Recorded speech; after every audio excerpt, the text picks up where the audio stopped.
delighted to be here and honored to be speaking to the Julian Jaynes Society. As you mentioned, I was in Princeton in the 1970s, and I knew Julian Jaynes. I did an independent study with him. I think I read his book in the galley proofs, and I caught a few typos. Otherwise, I would be plaguing you. I saw him go from being a sort of disrespected guy with weird ideas, living in the office up in the back art corner of the building. So then his book came out and being successful, and other faculty suddenly envying him. This is somebody should give a little more respect to. Anyway, it's a pleasure for all those reasons, personal and professional, to talk about consciousness here today. The sources I'm going to speak from are these two articles in particular. For those of you not familiar with psychology, these are two of our most prestigious and demanding outlets. And I bring that up because say that Julian Jaynes didn't really come up very much in the process of either of them. Psych Review in particular, of all the hundreds if not thousands of psychology journals, is considered the most prestigious and most rigorous to get in. It's a really grueling review process, lots of reviewers and suggestions and read this, read that. And yet Jaynes did not really come into it. I think, though, that's unfortunate. It's a bit of an accident. The people thinking about consciousness right now are sort of dominated by the brain approach. You mentioned this yesterday. And so the idea that a cultural change contributed to that doesn't really fit with the zeitgeist. But I think in the long run we will find our way back to recognizing the importance of what Julian said. Echo also what Marcel said yesterday. It wasn't really, in 1,000 years, there wasn't time for the brain itself to change. So it wasn't a hardware change, it was a software change that Julian was talking about. The brain's a little computer, well, the bicameral man of 5,000 years ago had pretty much the same model that all of us have inside our heads.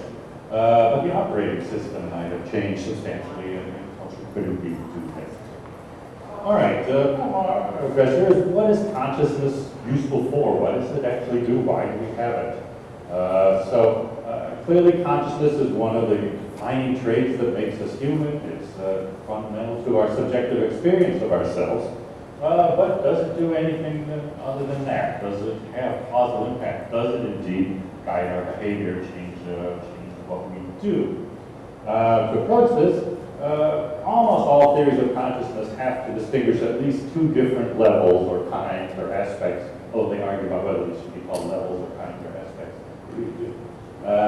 But in any cases, Jaynes himself talked about the difference between consciousness and mere awareness or reactivity. Others use different terms, influenced by Jaynes used the phenomenal awareness versus the conscious thought. So one is just sensing the world, knowing what's there and perhaps acting on it. But the more advanced humankind and conscious thoughts involve reasoning, reflection, introspection, having some sense of self, whatever. My crude way of understanding this is the one kind is the one we have in common with lots of other animals, and the other kind is the one that's more distinctively human. Human consciousness certainly shares something, spend some time with your dog or watch a squirrel or whatever. There is an experiencing agent in there. But there clearly is not everything in there that we have. So I'm going to particularly focus on the distinctively human parts. What is the conscious thought? What is the function of that sets us apart from other creatures? In general today, there's not a lot of respect and a lot of open questioning. Does consciousness do anything? Lots of people are criticizing or saying, oh, you don't need consciousness for this or that, and consciousness can do anything. And many people are beginning to wonder quite openly, does consciousness do anything other than provide a rich subjective experience of our own lives? So it makes our lives entertaining to us, but it might not have any causal impact, as they suggest. This idea is not new. Certainly Thomas Huxley articulated it back in the 1800s as the steam whistle hypothesis. The steam whistle is this little thing up aside on the engine of a locomotive. And as the term implies, it's just a whistle. So it tells you something about what's going on inside the locomotive. It derives from that, but it doesn't move the train in any way. It doesn't steer, it doesn't pull it forward. So again, it has no causal power, it's output, not input. People saying things like that, Tim Wilson, the causal role of conscious thoughts has been vastly overrated. Probably most people would agree with that sentence. Few of furnished a precise estimate by John Barge and we call this feisty stage said, well, our reactions are 99 and 44%, 400% automatic, suggesting that consciousness is only the other half of 1%. But I want to call your attention to the moment-to-moment phrase there, because there is a sense in which he could be correct, and yet consciousness operates at the larger groups and larger integrated constructs. Barge in another comment, most persons' everyday life is determined not by conscious intentions, but by mental processes put in motion by features of the environment. Anyway, I could go on and on. There are lots of people saying things like this, really questioning, does consciousness do anything? Now, I put these up not because I'm just going to say all these people are wrong, I'm going to demolish them, but rather, as you mentioned, I'm someone who's worked in a lot of different areas, and these controversies that go on and on and on forever. And sometimes it's because the question is wrongly phrased, but other times it's because both sides have a valid point and they're just talking past each other and over-interpreting their side. So if you want to come up with the best answer you can at any given time, you've got to look at what's right about both sides and then strip away the over-interpretation because there's always a lot of that. And then try to reconcile what's right about both sides. So that's what I want to try to do with consciousness. To start today, let's look then at the critics and skeptics who are saying consciousness doesn't do anything and say, what exactly do they have to tell us about the deficiencies or inadequacies of consciousness? I'm going to go through 5 really quickly. One is that when people explain why they do something, they're often wrong, and experiments can show this. Elizabeth Wilson made this point back in the 70s. You say, why did you do this? People will give you an answer, but it's an answer that seems to be just based on general knowledge, general social conventions about why people do things that they're often not able to introspect and can't catch the true reasons for what happens.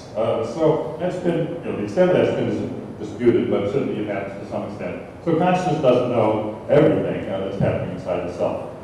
Someone mentioned, I think yesterday, Gazaniga, split brain studies, corpus callosum is severed. And these people are figuring out the world around them, and they have different inputs to the different sides, and one sort of puts things together and makes a story up about it. But it's often demonstrably and sometimes humorously false. So again, consciousness makes stuff up. It seems a plausible explanation for what's happening, but it doesn't really know. Sometimes it's right, of course, but it can't really afford to trust itself since it doesn't know when it's wrong. The third is the challenge coming from studies by Libet and his colleagues, and these have been also very controversial but widely influential. Libet he wired up people's brains to take responses, and he instructed people, okay, I want you to make an arbitrary movement of your finger and make a note on this clock that moves, a very sensitive clock, so you can tell down to the fraction of a second. When you decide to make that movement, and make it right away. So they got then the report of this is exactly the point at which I decided to make the finger movement. And what he found is that the brain started showing an uptick in activity half a second or a quarter of a second prior to that. So some of us say, well, anything happens in consciousness, the brain has to do it, so of course the brain has to give it action before the conscious experience. But others are taking this to say, well, look, the brain's already doing it. By the time the conscious mind makes up its mind to do anything, the brain's already executing it, the ship's already left the dock. So consciousness, by definition, has no impact on behavior. And lots of people are embracing that. I think philosophers include it as an overinterpretation, but it's widely influential these days. Another criticism is that you can get many conscious behaviors duplicated without conscious guidance. So Barge, in his line of research, showed you can give people unconscious signals that change their behavior without their being aware of it. And when they did a bunch of word associations that evoked ideas of old people. They didn't even use old, things like Florida and retirement and things like that. And then when people left the experiment, they walked more slowly going to the elevator. The idea of being old somehow slowed them down. Also, if you push your face into a particular configuration that resembles a smile, and people end up reporting that they feel slightly happy. Anyway, a lot of these things can be done without consciousness, so at least the behavior is not essential for causing, consciousness is not essential for causing behavior. And the last is that even our own initiative, our own taking action, controlling things, consciousness can be mistaken about whether it did something or not. It's possible to fool the mind as to whether it did something or not. So putting these together, conscious thoughts are flawed at perceiving the self in the world, and they're ineffective and dispensable in terms of direct control of behavior. So that brings up the first question.